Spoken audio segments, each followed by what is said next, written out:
नमस्कार, मैं नेहा शर्मा आपके साथ और आप देख रहे हैं जस्ट इंडिया। खबरों के प्रायोजक हैं रंज care showroom in Rohtak and Bahadurgarh. Showroom पर आएं, टेस्ट ड्राइव लें और गाड़ी बुक कराएं। Oscar super speciality hospital and trauma centre. Haryana के पूर्व मंत्री जगदीश यादव ने भारतीय जनता पार्टी का दामन छोड़ दिया है। जगदीश यादव बुधवार को दिल्ली में कांग्रेस पार्टी में शामिल होंगे। कांग्रेस में उनकी एंट्री पूर्व मुख्यमंत्री भूपेंद्र सिंह हुड्डा गुट के जरिए हो रही है। जगदीश यादव गुरुग्राम से अपने समर्थकों के साथ सबसे पहले दिल्ली स्थित सांसद दीपेंद्र सिंह हुड्डा की कोठी पर पहुंचेंगे। इस दौरान पूर्व सीएम भूपेंद्र सिंह हुड्डा सहित अन्य नेता मौजूद रहेंगे। जगदीश यादव के भाजपा छोड़ कांग्रेस में जाने से रेवाड़ी जिले की कोसली विधानसभा के समीकरण भी बदल सकते हैं।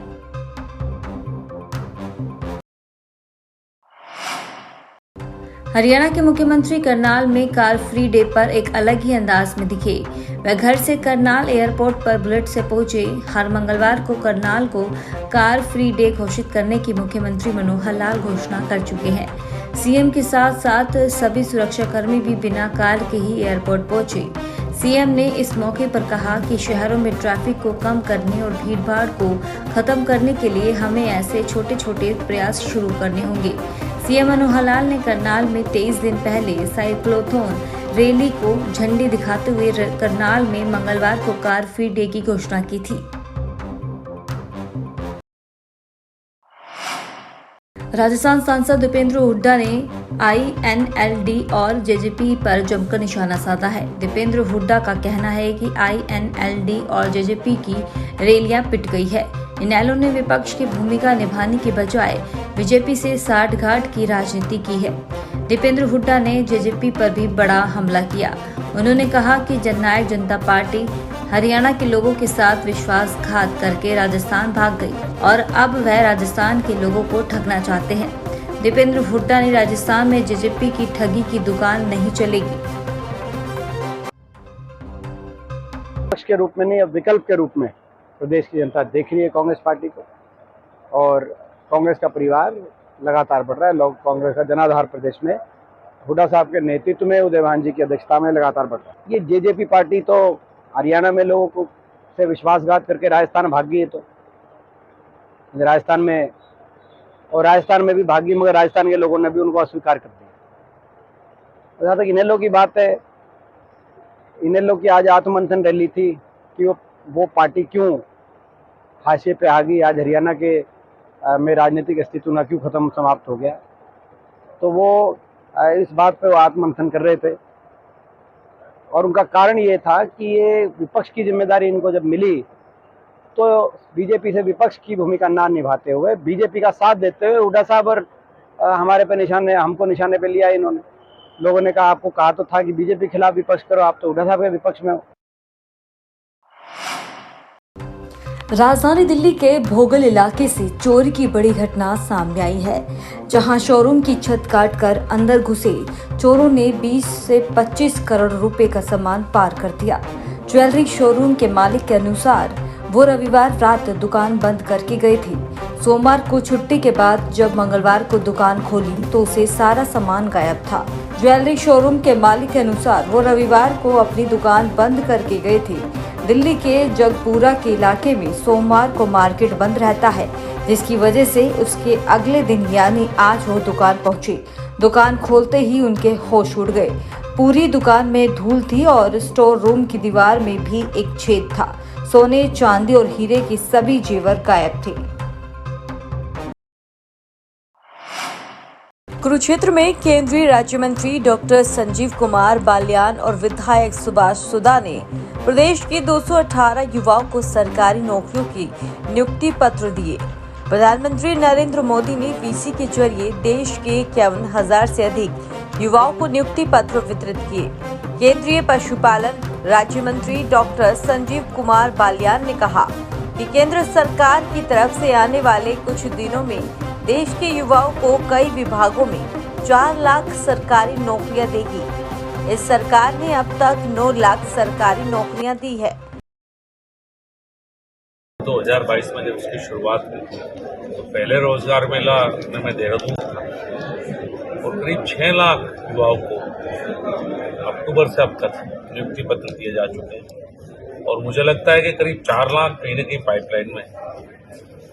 दिसंबर जनवरी तक केंद्र सरकार के द्वारा जो एक लक्ष्य रखा गया था कि 10 लाख जो पद रिक्त हैं केंद्र सरकार में उन सब पर नियुक्ति दी जाएगी और शायद ये देश के इतिहास में पहली बार होगा केंद्र सरकार के किसी भी विभाग में किसी भी मंत्रालय में कोई पद खाली नहीं रहेगा। सबका लक्ष्य है कि मोदी हटाओ और जनता ये जान चुकी है कि क्या करना चाहते हैं। ना इनके पास नेता है, ना नियत है, ना सोच है।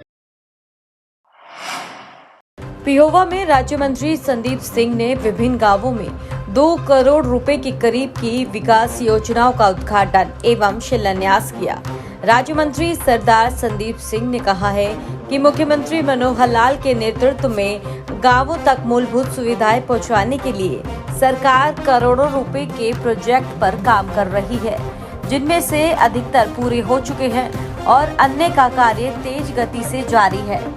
गांव अरुणाई में उन्होंने डॉक्टर BR अम्बेडकर भवन का नींव पत्थर रखा। इसके साथ राज्य मंत्री ने गांव में हेल्थ सब सेंटर की बिल्डिंग का भी शिलान्यास किया। 18 के आसपास उद्घाटन और शिलान्यास की जो लिस्ट है वो आज कर रहे हैं और कल भी 8.25 करोड़ रुपए का जो है इस्माइलाबाद नगर पालिका में जो है वो टेंडर लगवाने की मैंने वो की है, तो उसका 1 हफ्ते के अंदर टेंडर लग जाएंगे 8.25 करोड़ के आसपास, जिसमें तकरीबन 52 के आसपास 52-55 काम हैं जो गलियों के भी हैं, कुछ चौपाल के हैं, कुछ कम्युनिटी सेंटर के हैं, इस तरीके से। और आज जो है वो 18 काम हैं जिसमें कुछ भवन हैं, कुछ चौपाल्स हैं, कुछ छोटे गलियां हैं, तो इस तरीके से ये तकरीबन 2 करोड़ के आसपास की इसकी घोषणा। जो लोग सिर्फ बातें करना जानते हैं उसके पीछे ना लगे। हमारा सिर्फ मकसद ये है कि लोगों की सेवा करना और लोगों के जो जेन्युइन कार्य हैं उसको पूरा करना और लोगों की जो डिमांड्स है उसको।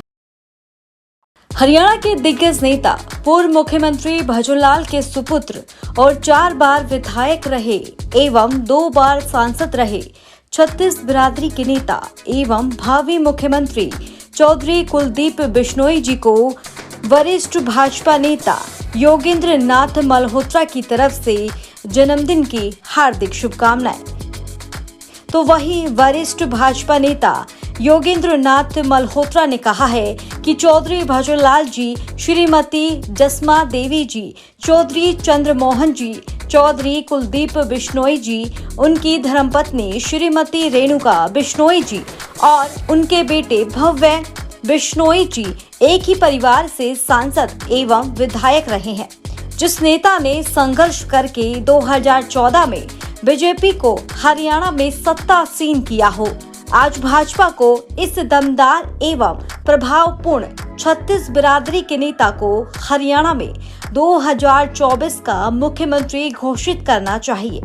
हरियाणा की जनता चौधरी भजनलाल जी के कार्यकाल जैसा राज देखना चाहती है। हरियाणा के पंचायत मंत्री देवेंद्र सिंह बबली की कार का टायर फट गया।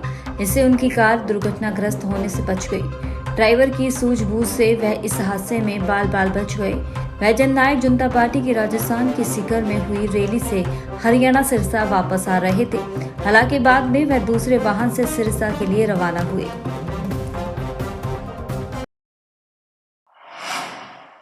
सोनीपत शहर के रोहड़ा गांव में उस समय सनसनी फैल गई जब गांव में एक घर में गोलियों की आवाज सुनाई दी। एक युवक ने अपनी बहन खुशबू को 2 गोलियां मारकर मौके से फरार हो गया। उसे घायल अवस्था में खरखोदा सामुदायिक स्वास्थ्य केंद्र में लेकर पहुंचे, जहां पर डॉक्टरों ने उसे मृत घोषित कर दिया। वारदात की सूचना मिलने के बाद सोनीपत खरखोदा थाना पुलिस भी मौके पर पहुंची और मामले की गंभीरता से जांच में जुट गई। हमारे पास सूचना आई थी हॉस्पिटल से कि एक लड़की का गोली लगने के बाद यहाँ हमारे हॉस्पिटल में आई है। उस पर हमारी टीम गई है, मैं भी मौके पे गया था। तो लड़की की 2 गोली लगी हुई है, बाकी पोस्टमार्टम में कन्फर्म होगा तो उनके फादर को बुलाया गया है, बयान लेके और मुकदमा दर्ज किया जाएगा। सर किसने गोली मारी है, कुछ पता चला? अभी कोई परिवार का ही लड़का बता रहे हैं जिससे गोली चली है, और अभी इन्वेस्टिगेशन कर रहे हैं। हमने एक लड़का बुला भी रखा है, बिठा रखा है, पूछताछ कर रहे हैं। एक बार पूछताछ करने के बाद जो भी कहानी होगी। सर जो जिस असले से गोली चली थी क्या वो कब्जे में लिया गया? अभी तक हमारी इन्वेस्टिगेशन चल रही है, टीम गई हुई है हमारी, उसके बाद जो भी कार्रवाई हो आपको बता देंगे। सर असला लाइसेंसी था या फिर अवैध? अभी प्रथम दृष्टया में अवैध असला लग रहा है हमें, तो बाकी रिकवर होने के बाद कंफर्म होगा। हरियाणा के पलवल में घर में बच्चों के साथ सो रही एक विवाहिता के साथ दुष्कर्म करने और विरोध करने पर जवान से मारने की धमकी देने का मामला प्रकाश में आया है। हथीन थाना पुलिस ने पीड़िता की शिकायत पर आरोपी के खिलाफ दुष्कर्म सहित कई धाराओं में केस दर्ज कर कार्रवाई शुरू कर दी है।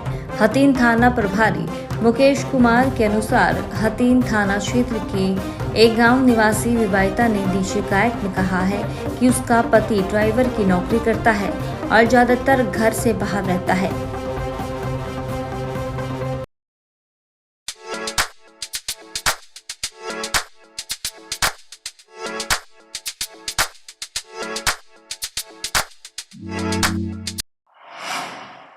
हरियाणा के रेवाड़ी जिले में एक युवक और युवती की थाने के भीतर पुलिस कर्मियों ने जमकर पिटाई कर दी, जबकि मामले में कोई शिकायत दर्ज नहीं थी।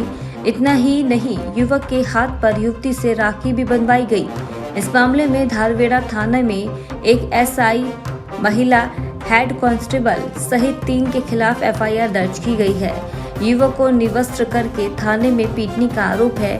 इस पूरे केस में पीड़िता की तरफ से रेवाड़ी एसपी को शिकायत दी गई थी। मामले की जांच एएसपी की तरफ से की गई। उनके द्वारा दी गई रिपोर्ट के आधार पर आरोपियों के खिलाफ केस दर्ज किया है। पीड़िता ने सब इंस्पेक्टर पर थाने के भीतर ही छेड़छाड़ करने का भी आरोप लगाया है।